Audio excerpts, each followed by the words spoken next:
김태현의 정치쇼 1부 뉴스 속 깊숙한 이야기를 들어보는 인터뷰 시간입니다. 오늘 5.18 민주화운동 기념식이죠. 여야 정치인들도 총집합한다고 하고요.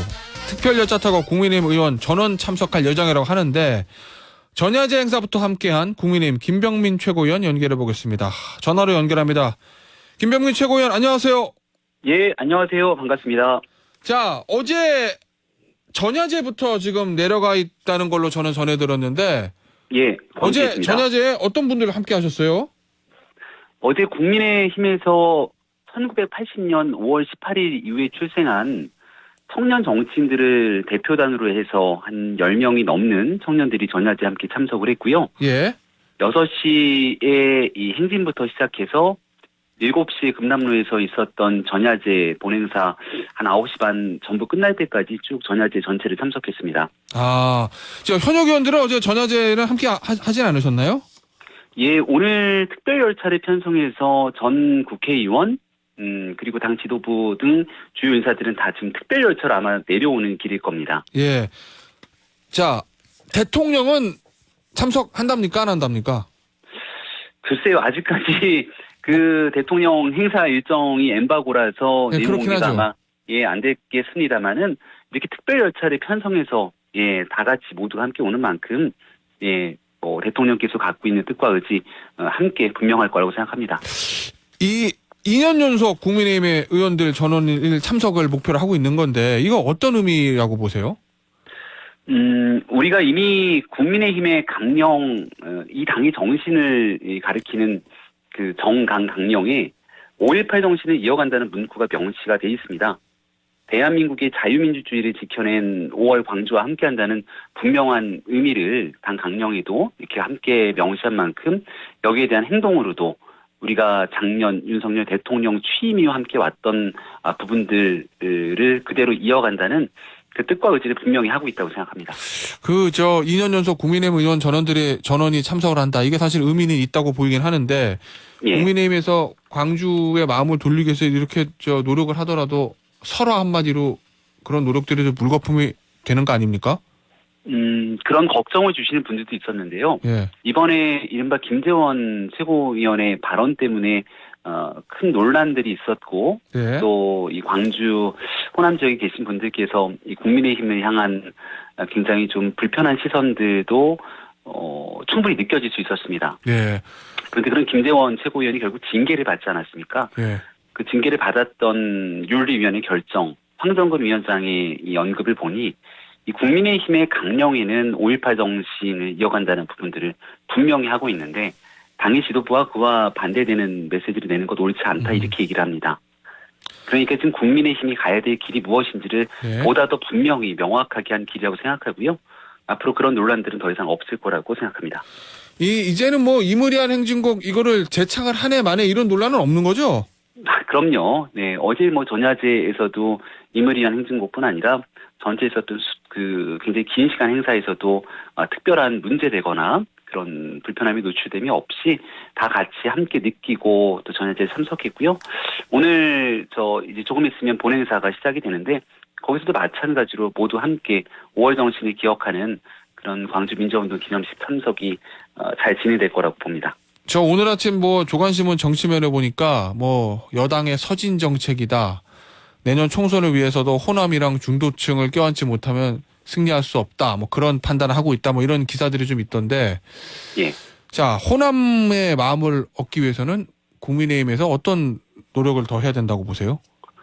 네, 저는 이거 이제 선거를 앞둔 정치공학적인 접근으로 보지는 않았으면 좋겠다는 생각입니다. 네. 그러니까 과거 김종인 비대위원장이 있을 때 이른바 광주를 찾아서 무릎 사과를 하고 그다음 우리 당의 국회의원들께서 이제 영남권 중심으로 많은 현역 의원들이 포진돼 있다 보니까 네. 또 현역 의원이 없는 광주, 전남, 전북과 이 동행 의원들을 매칭하면서 이 호남 지역에 대해서 저희가 더 많은 애정을 쏟고자 노력을 했고요.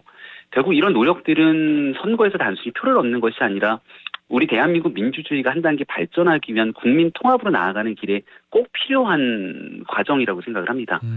우리가 이제 5월 정신 이렇게 얘기하는데요. 예. 오늘 여기 이제 와서 보니까 전야제부터 이 5월 정신에 대한 글귀가 시대를 초월하는 5월의 정신을 세대가 함께하는 오늘의 정의로 이렇게 이 슬로건과 메시지들이 굉장히 눈에 확 띄었습니다. 네. 그러니까 결국 이 얘기는 우리가 아픈 역사를 반드시 기억하고 또 의로움으로 행동하면서 이 땅의 자유민주주의를 발전시켜 나가겠다는 의미일 텐데요. 그러한 이 땅의 자유민주주의 발전을 위해서 우리가 해야 되는 일들, 또 국민통합을 위해서 나아가야 되는 분명히 우리가 지향해야 되는 길이지 선거를 앞둔 정치공학적 접근은 아니라는 말씀을 드립니다. 알겠습니다. 자, 앞서 잠시 언급해 주셨던 이 김재원 최고위원의 5.18 관련 설화, 이것도 결국은 5.18 요 정신을 헌법 전문에 담을 거냐, 여기서 촉발된 거 아니겠습니까? 네. 그런데 민주당 이재명 대표가 원포인트 개헌을 제안을 했어요. 5.18 정신을 헌법 전문에 담는 요것만 원포인트 개헌하자. 이거 어떻게 예. 보세요? 국민의힘에서 받아야 된다고 보십니까? 아니면 좀 생각을 해봐야 된다고 보십니까? 광주 시민들께서는 당연히 5.18 정신을 헌법 정문에 넣어야 된다라는 목소리를 어제 전야제부터 또 아주 오랜 세월 동안 말씀을 주고 계십니다. 네. 그리고 국민의힘에서도 우리가 배출한 윤석열 대통령께서 5.18 정신을 언급하면서 대한민국의 자유민주주의를 지켜낸 헌법 정신 그 자체다. 그래서 헌법 전문에 들어가는 내용들, 이 필요한 점에 대해서 아주 오래전부터 얘기해왔다. 이렇게 언급한 바도 있습니다. 네. 그리고 그러한 그 마음은 지금도 이어지고 있다고 생각하고요. 앞서 설명드린 것과 같이 국민의힘도 이 국민의힘의 강령의 5.18 정신을 이미 넣어놨던 만큼 네.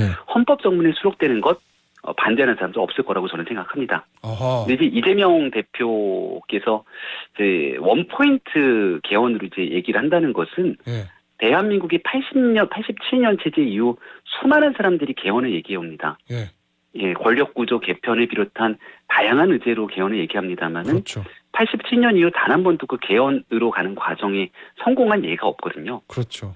지금 중요한 건 진정으로 5월 정신을 우리가 이어가고자 한다면 여야 간 정치권의 다른 이견 없이 헌법 전문 수록에 5월 정신을 이어가겠다는 뜻을 분명히 하고 그 다음 87년 체제를 우리가 극복해 나가기 위해서 어떻게 개헌을 논의해 갈 것인가 예. 이렇게 접근해 가는 것이 저는 전공법이라고 생각을 하고요. 예. 지금 이재명 대표가 당내에 있는 여러 가지 논란 때문에 매우 다급하지 않습니까? 예, 그래서 분명하게 하나씩 매듭져야 될 일들까지도 이렇게 좀 국민의힘을 대상으로 뭐 정치적인 메시지를 내는 것은 예, 자. 그렇게 바람직하지는 않다 생각합니다. 그러면 김병민 최고위원의 생각을 정리를 하면 국민의힘에서도 이 5.18 정신을 헌법 전문에 담는 거 이거를 반대하진 않지만 그것만을 위한 원포인트 개헌을 하는 것보다는 권력구조 자체를 바꾸는 전반적인 큰 폭의 개헌으로 가야 된다. 이런 말씀이신 건가요? 아니요. 5.18 정신을 담아내기 위한 예. 그러니까 5.18 정신을 헌법 전문에 기재하는 것에 찬성한다는 제 개인적인 입장을 말씀드렸습니다. 예. 그리고 우리 대통령께서도 과거에 공약하셨던 바를 분명하게 다시금 확인했고요. 예.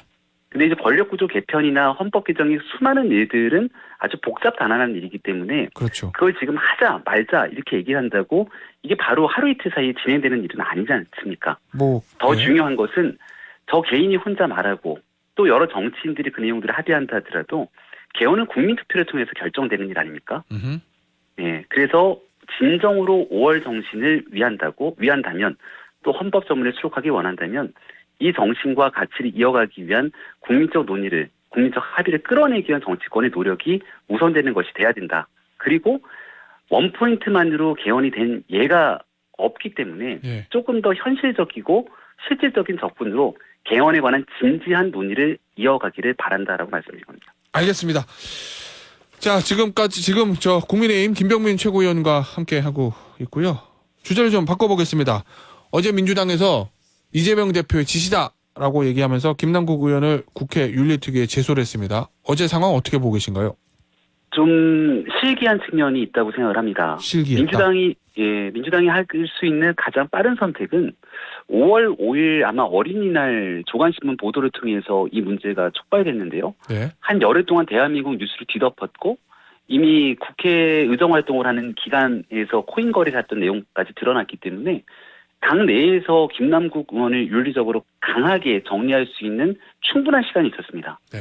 근데 김남국 의원이 탈당으로 도망갈 수 있는 뒷문을 이른바 민주당이 열어줬고 그래서 민주당이 스스로 얘기했던 자체 진상조사가 물거품됐고 김남국 의원의 코인 전량 매각도 다 물거품이 되고 말았습니다.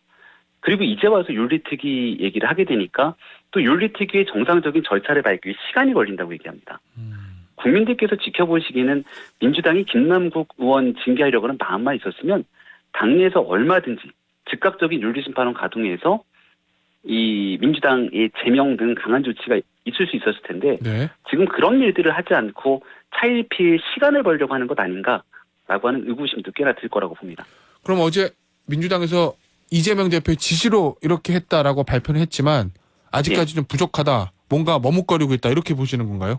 지금부터 이제 민주당이 어떤 선택을 하는지 봐야죠. 예. 윤리특위에서 김남국 의원 징계안이 제출이 됐는데 이거를 조금 더 빠르게 정리하기 위한 노력들이 필요할 겁니다. 예. 예를 들어서 과거에 김기현 대표가 평의원이던 시절 2022년에 검수완박 법안 처리하는 과정에 위원장직을 점거했다는 이유로 그냥 본회의에 직회부를 시켜버립니다. 민주당이 징계안을. 그래서 그 내용들은 정치행동의 일환인 것을 이른바 국회 출석 정지 30일이라는 중징계, 바로 제명 아래 단계에 있는 징계거든요. 네. 김기현 의원의 징계를 본회의에서 바로 즉각 뚝딱 결정해갖고서는 의결하는 게 민주당입니다. 어허. 결국 헌재에서 그 내용을 다시. 받아들이지는 않았지만 김기현 대표에 대해서 과거 민주당이 그 정도 행동을 보였는데 지금 김남국 의원의 건은 이미 국민적 공분이 차고 넘칠 상황까지 이어졌거든요. 그 정도의 민주당의 결기 상황들을 보여야 되는 것 아닙니까? 네. 자, 요거 마지막으로 요거 좀 여쭙죠. 네. 그 민주당에서 조국의 강도 못 건넜는데 김남국의 바다가 왔다. 뭐 이런 말을 평가를 한다는 기사를 제가 아침에 봤습니다. 네. 김남국 의원 사건 이게 내년 총선에 변수가 될 수 있다고 보시나요? 민주당 내에서는 여전히 강성 지지층들이 김남국 의원을 오히려 옹호하고 응원하는 메시지를 내고 있지 않습니까? 네. 그리고 손혜원 전 의원 등이 나서서 김남국 의원을 지키겠다고 얘기를 하고 있고요. 돌아가는 느낌이 조국 전 장관 사태랑 매우 비슷하죠. 어허. 국민들께서는 분명히 기본적으로 갖고 있는 상식과 공정, 그 도덕적인 위반 논란들이 커졌고 이건 위법적인 상태로까지 이어지고 있는데 지지층들은 아무 문제가 없고 이 모든 것들을 검찰과 언론의 탓이라고 지적하는 일, 과거 조국 전 장관 사태랑 매우 닮아 있고요. 그리고 얼마 전 민주당 이재명 대표 이 당내에 총선 룰까지 개정해서 대법의 확정 판결 안 나면 조 전 장관처럼 1심 유죄가 나와도 출마할 수 있는 길이 터진 것 아닙니까? 예. 그래서 조국의 강을 아직도 건너지 못했다 얘기를 했는데 이제는 조국의 강이 아닌 남국의 바다에 민주당이 빠져버린 것 아니냐라는 지적 매우 타당하다고 생각합니다. 알겠습니다. 오늘 여기서 마무리하도록 하죠. 지금까지 국민의힘의 김병민 최고위원이었습니다. 감사합니다. 네, 고맙습니다.